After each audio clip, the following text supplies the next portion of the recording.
બનાસકાંઠામાં 615 ગ્રામ પંચાયતોની ચૂંટણી પ્રક્રિયા હાથ ધરાશે ત્યારે સમરસતાનો વાયરો ફૂંકાયો હોય તેમ 21 જેટલી ગ્રામ પંચાયત સમરસ બની છે। એટલે કે લોકો હવે નથી ઈચ્છતા કે તેમના ગામમાં ચૂંટણી થાય, કારણ કે ચૂંટણીથી મતભેદ થતો હોય છે અને વિકાસ અટકે છે।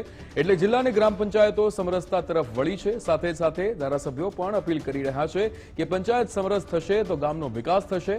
આમ તો ગ્રામ પંચાયતની ચૂંટણી આવે એટલે એક માહોલ ઉભો થાય છે કે ચૂંટણી આક્રમક તીવરમાં લડાઈ છે, પરંતુ 2025ની ગ્રામ પંચાયતની ચૂંટણીમાં કંઈક અલગ જ ચિત્ર દેખાઈ રહ્યું છે। આ ગ્રામ પંચાયતોમાં મોટાભાગે સમરસતા જોવા મળી રહી છે। પાલનપુર, કાંકરેજ, થરાદ, લાખણી, વાવ, દાંતીવાડા, વડગામ, ભાભર અને સુઈગામ એવા તાલુકા છે કે જ્યાં ગ્રામ પંચાયતો સમરસ થઈ છે।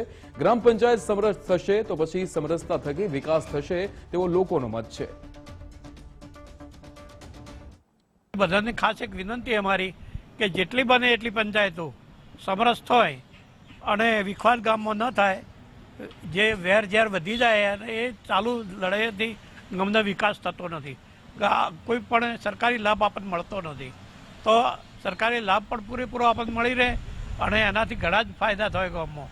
તો એ ખાસ બધા જ લોકોને મારી વિનંતી છે, તમામ કાસ્ટને, કે આ પંચાયતો સમરસ થાય। અમુક વખત તો એવું થાય કે પોતાના એક જ સમાજના હોય અને દીકરા દીકરીના સગા પણ તોડતા હોય અને એના કારણે ગામનો વિકાસ રૂધાતો હોય અને સમાજની અંદર, ગામની અંદર ઝઘડાઓ રોકવા માટેનું એકમાત્ર સાધન હોય તો સમરસતા, અને દરેક લોકોએ, ગ્રામજનોએ સાથે મળી અને સમરસતા કરવી જોઈએ। પાલનપુર તાલુકાની અંદર 10થી 12ના અત્યાર સુધી મેસેજ આવી ચૂક્યા, પણ પૂર્ણ કરવા માટેના પ્રયત્નો ભારતીય જનતા પાર્ટીના MLA શ્રી અનિકેતભાઈ દ્વારા અને કાર્યકર્તાઓ દ્વારા અને ગ્રામજનો દ્વારા થઈ રહ્યા।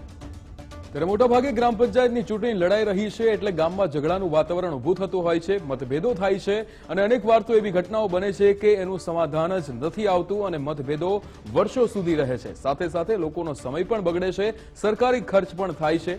આ બાબત જે જાણે છે લોકો એ હવે કંટાળી ગયા છે, એટલે હવે સમરસતા તરફ વળવા સિવાય કોઈ બીજો માર્ગ નથી અને એટલા માટે જ સમરસ થયેલા સરપંચ અથવા તો આગેવાનો પણ અપીલ કરી રહ્યા છે કે દરેક પંચાયત એ સમરસ થવી જોઈએ। પ્રજાના ચૂંટાયેલા પ્રતિનિધિઓ પણ સમરસતાના માર્ગે છે।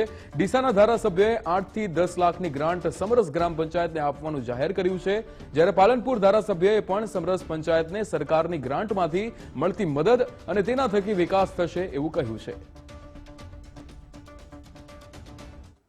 બનાસકાંઠા જિલ્લાના પાલનપુર તાલુકાની 22 પંચાયતોની ચૂંટણી હતી, જેમાંથી પેડાગડા પંચાયત, ઉકરડા પંચાયત, વાદણા પંચાયત, જોરાપુરા ભાખર પંચાયત તેમજ ઓખાપુરા પંચાયત જે સમરસ થઈ છે। તેથી ગામ લોકોની અંદર એકતા જળવાઈ રહેશે અને ગામ લોકોના ચૂંટણી માટેના જે ઉમેદવારો લડવા માટે જે પ્રયાસો કરે છે તેને નાણાં વેડફાય છે અને ટીકા ટિપ્પણીઓથી સંબંધો બગડે છે। તેથી ગામની એકતા જળવાઈ રહેશે અને આવું જ બનાસકાંઠાની અંદર કે પાલનપુર તાલુકો કે બીજા તાલુકાની અંદર સમરસ થાય એવા સતત આગેવાનોએ પ્રયાસ કરવા જોઈએ। ગ્રામ પંચાયતો વધુમાં વધુ સમરસ થાય અને ગામનો વિકાસ વધુમાં વધુ વેગવંતો બને એ માટે પ્રયત્નો કરવા માટે અત્યાર સુધીમાં જે પણ પાલનપુર વિધાનસભા ક્ષેત્રની અંદર પંચાયતો સમરસ થઈ ચૂકી છે અને હજી થોડો સમય બાકી છે, તો એ દિવસોમાં પણ આવો આપણે આપણી પંચાયતને સમરસ બનાવી અને ગામના વિકાસના લક્ષ્યને હાંસિલ કરીએ।